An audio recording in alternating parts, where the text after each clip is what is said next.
Welcome guys, so today I'm going to show you how you can enable or disable the game mode in your Realme Buds Air 3. We got two methods. The first one in the Realme application.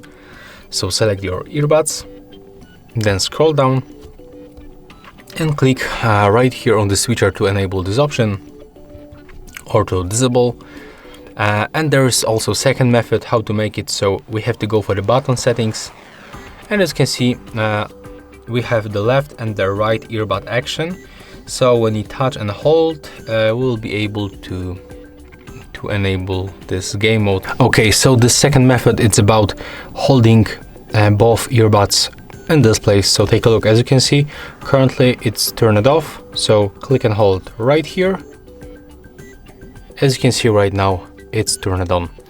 So you can make it manually in the application or by using the gesture right here by clicking and holding both earbuds. So that's how you can make it. If you find this video helpful, remember to leave a like, comment and subscribe.